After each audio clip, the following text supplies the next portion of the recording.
Hello and welcome to Cần Thơ News of Cần Thơ Radio and Television Station. Here are the headlines.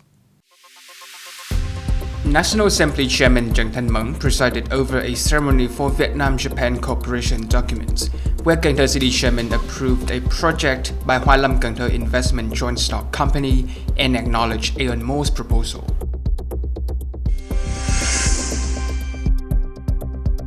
The Ministry of Natural Resources and Environment held a conference in Cần Thơ on digital and green transformation and environmental issues for 2024. The Cần Thơ City Statistics Office reports that commercial activities have remained stable, with revenue from most economic sectors growing by over 11%. Top news today. On December 4, National Assembly Chairman Trần Thanh Mẫn presided over a ceremony for Vietnam-Japan cooperation documents. At the event, Cần Thơ City Chairman Trần Việt Trường approved Hoa Lâm Cần Thơ Investment JC project and acknowledged Aeon Mall's proposal for a project in the city. The People's Committee of Cần Thơ City previously approved the investment policy and investor designation for Hoa Lâm Cần Thơ Investment and Development Joint Stock Company to implement the Aeon Mall Cần Thơ Trade and Service Center project. The project, with a total investment of 5,400 billion Vietnamese dong, 1,080 billion in investor equity, and 4,320 billion in mobilized capital, will operate for 50 years from the approval date, located in the Bình Nhật area, Long Hoa Ward, Bình Thủy District, Cần Thơ City.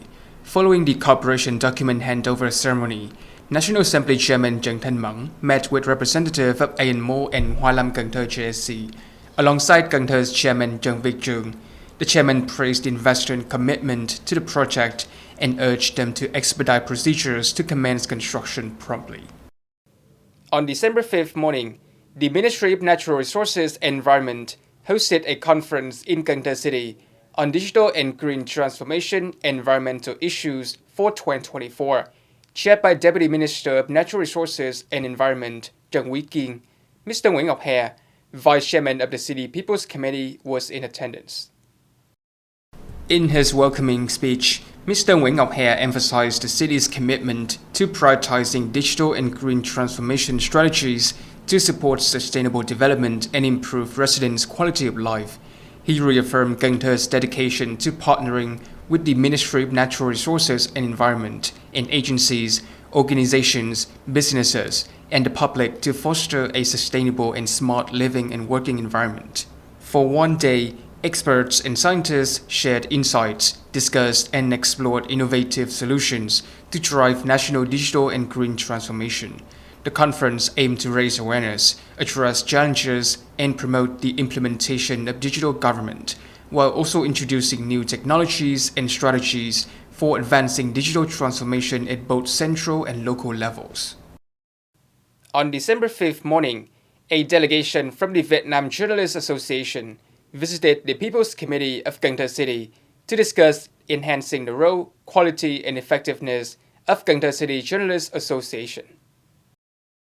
The Cần Thơ City Journalists Association comprises 5 branches with over 320 members and a women journalist club of 80 members.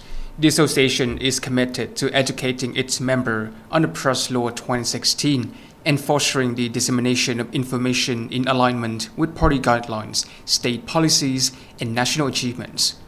Professional development is a key focus, with regular training sessions and initiatives.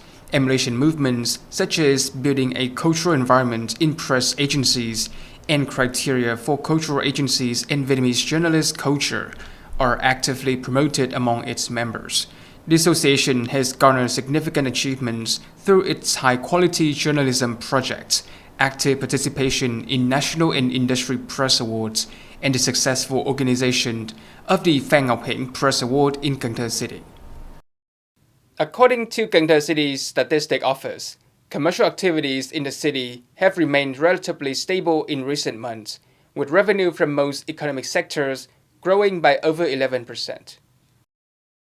In the past 11 months of 2024, retail sales and consumer service revenue increased by 12.19% year-on-year to over 120,600 billion Vietnamese dong, Retail sales of goods reached 87,350 billion, with growth in food, cultural items, construction materials, automobiles, and fuels excluding gasoline. In November, total revenue was estimated at over 11,500 billion, up 14%, with retail sales of goods at 8,200 billion and accommodation and catering revenue at 1,489 billion. In November, favorable weather and major events boosted tourism in Cần Thơ, with revenue reaching 46.1 billion, up 38% from last year.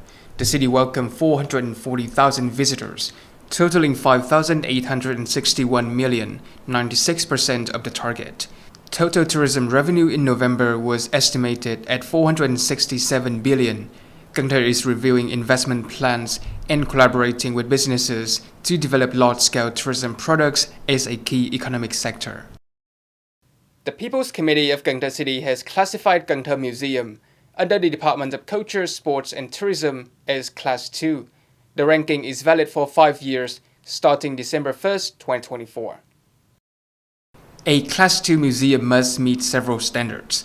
It must have sufficient relevant documents and exhibits, including at least 3 collections of rare items.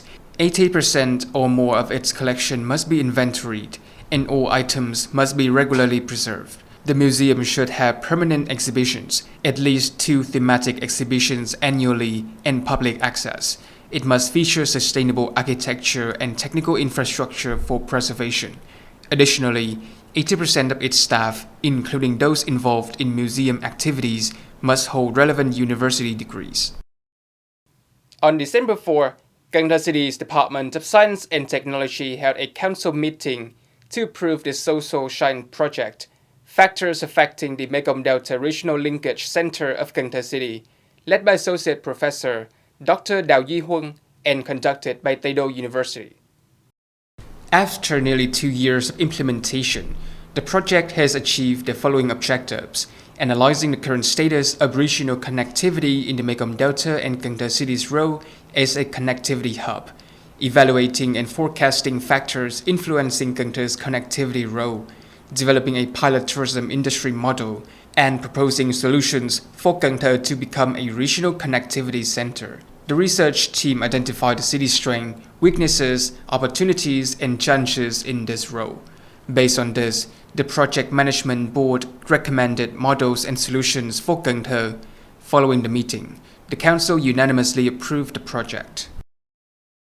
The People's Committee of Ninh Kiều District, Cần Thơ City, will host the 7th Tourism Festival, Ninh Kiều Lantern Night 2024, from December 30 to January 1st, 2025, at Ninh Kiều Park, the Pedestrian Bridge, and Khai Lung Canal, Hoa Sứ Restaurant.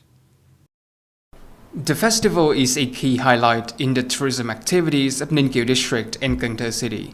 It will feature a variety of events, including the opening ceremony of the 7th Tourism Festival, Ninh Kiều Lantern Night 2024, a light and water music performance on the river, tourism promotion and advertising booths, street music performances, đơn ca tài tử and lullaby shows, a lantern and model design contest, a lantern release, a cake folk cuisine booth, and a flash mob dance performance. The festival's centerpiece is the light and water music performance, which blends music, light, and water to create a captivating, unique display.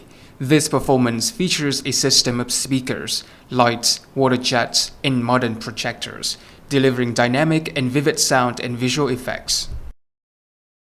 On the morning of December 5th, the Food and Beverage Industry Fair and Packaging Solution 2024, Mekong Food and Drink Show 2024, officially opened at the Investment Trade Promotion Center and Exhibition Fair in Cần Thơ City. The fair is held from December 5th to 8th, 2024, bringing together hundreds of businesses and renowned brands in the food, beverage, equipment, machinery, and packaging industry. The event serves as a platform for exhibitions and networking, aiming to connect manufacturing and distribution businesses, expand market opportunities, foster collaborations, and facilitate technology transfer in Cần Thơ City and the Mekong Delta region. Key activities during the fair include a Green Food Consumption Trends and Export Markets seminar hosted by the Green Economy magazine, a revenue growth levers workshop organized by Cần Thơ City Business Association, and opportunities for exporting food to the U.S. market, compliance with FDA regulations workshop, along with cooking and mixing demonstrations featuring engaging topics and activities.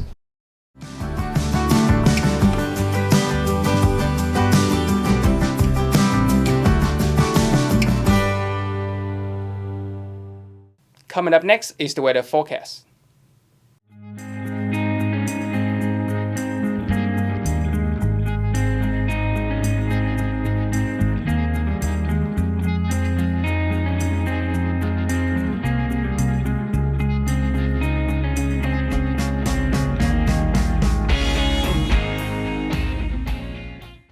Thank you so much for watching, and I'll see you next time.